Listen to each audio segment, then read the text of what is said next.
A raiz da palavra prosperidade é a mesma raiz da palavra bênção. E é curioso você olhar na Bíblia que sempre que a palavra bênção vem junto a palavra multiplicação também. Vai ver isso, Deus chamando Abraão, dizendo: eu vou te abençoar, eu vou te multiplicar, eu vou fazer de você uma grande nação, ser tu uma bênção. Essa ideia de ser abençoado sempre vem com a ideia da multiplicação. É Deus lá em Gênesis abençoando os animais e dizendo: agora se multipliquem.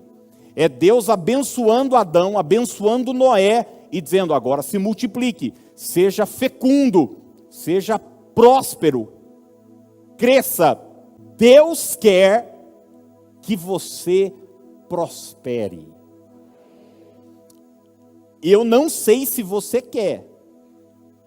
Eu não sei se sua família quer que você prospere. Eu não sei se seu cunhado quer isso. Eu não sei se os seus amigos torcem por isso. Mas uma coisa eu posso cravar. Eu posso te afirmar, sim, sem sombra de dúvidas. Deus quer te ver próspero. Deus quer te ver bem.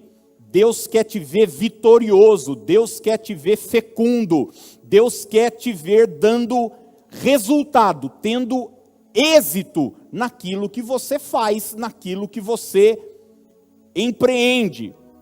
Olha o que Jeremias capítulo 29, o verso 11 nos diz.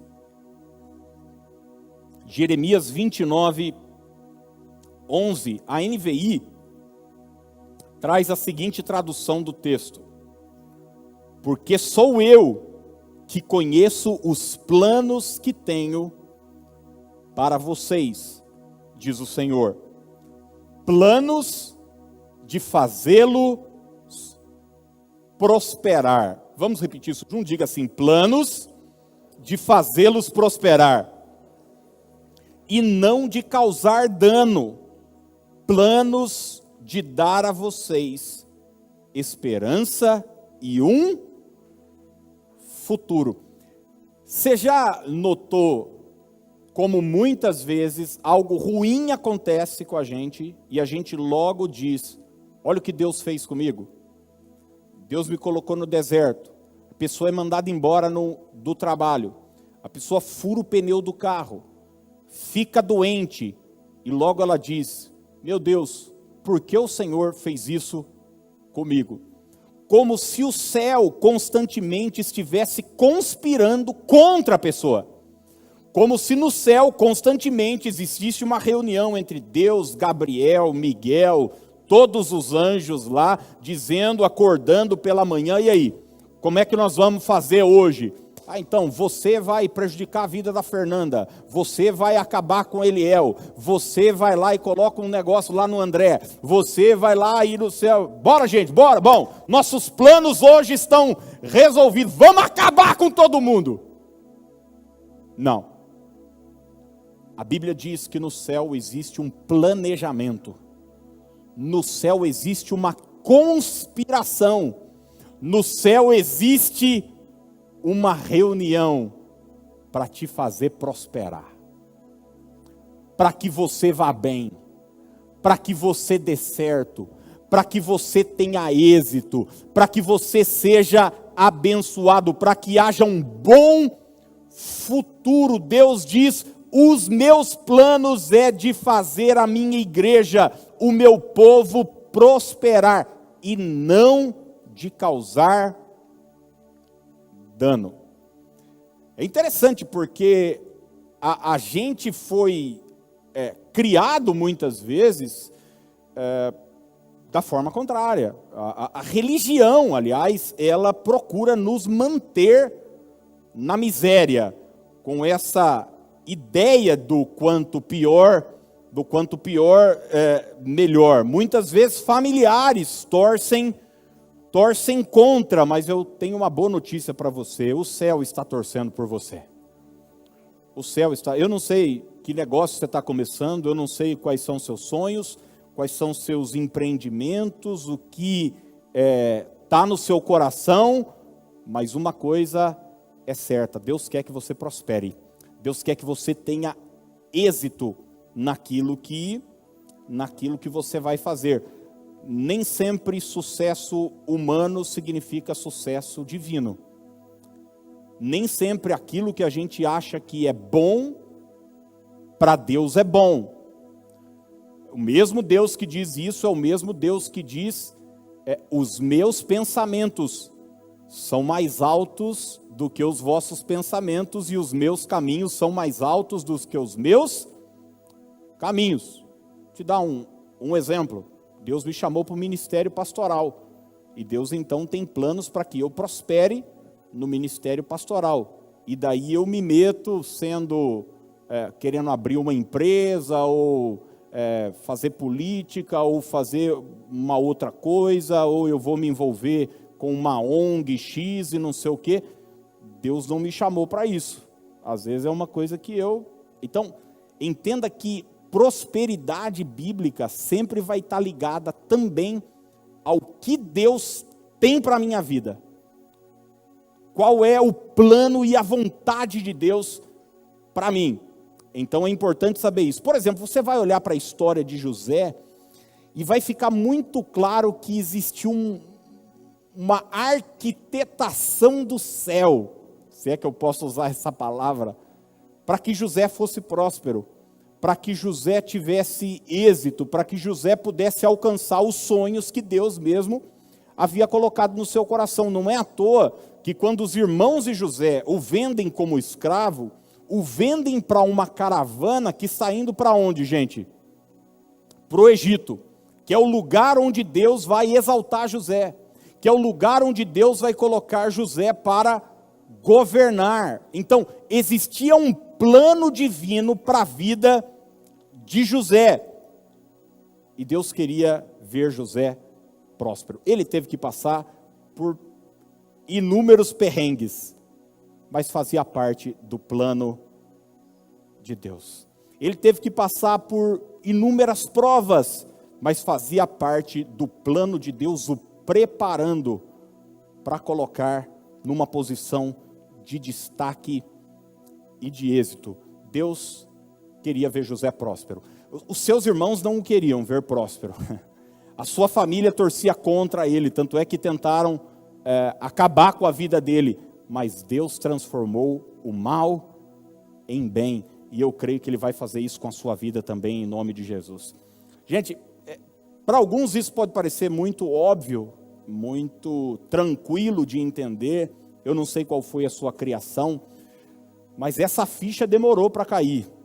Mesmo depois de anos e anos na igreja, eu confesso para você que quando Deus começou a me abençoar, quando eu comecei a ter êxito naquilo que eu faço, eu confesso para você que eu me senti por muitas vezes um pouco desconfortável. Desconfortável por um sentimento de, em primeiro lugar, não merecimento. Eu não sabia lidar com isso. Se você, por exemplo, viveu muito tempo na miséria, você sabe do que eu estou falando. Você viveu muito tempo faltando, um exemplo, financeiramente, e daqui a pouco começa a sobrar. Você fala, meu Deus, o que é que eu faço com isso? Você não sabe lidar. Isso gera uma sensação de desconforto. Normalmente é assim, quem começa a ganhar um pouco mais, daí o que a pessoa faz? Logo faz uma nova dívida para faltar de novo. É assim ou não? Por quê? Porque a pessoa se sente confortável nesse perrengue de cobre um santo, descobre um outro. É assim no amor também. A pessoa sempre viveu em conflito. A paz, muitas vezes num relacionamento, começa a incomodar a pessoa, porque ela gosta de viver entre tapas e beijos.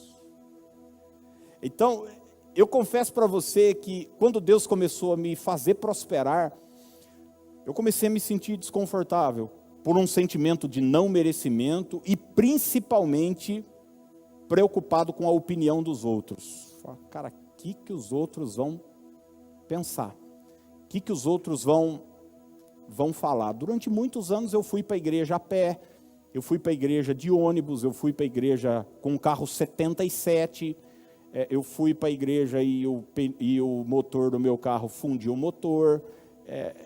E é engraçado que eu não me sentia preocupado com o que as pessoas estavam pensando a meu respeito. Mas quando eu consegui comprar um carro melhor, eu ficava, será que os irmãos vão achar que eu estou roubando? Quem sabe do que eu estou falando? O que será que meus parentes vão falar de mim? O que será que as pessoas estão pensando a meu respeito? E eu ligava muitas vezes a opinião dos outros com a opinião de Deus. Mas deixa eu dizer algo para você. A opinião dos outros é só a opinião dos outros. A opinião de Deus é que você vá bem. E enquanto a gente não entende isso, e enquanto a gente não vence essa barreira de uma vez por todas, nós começamos a nos boicotar. Como eu disse, quando você começa a ter êxito numa área, por exemplo, financeiramente, você começa a se sentir mal, você acha que Deus torce contra, você fala, alguma coisa deve estar errada na minha vida, porque as coisas estão dando certo.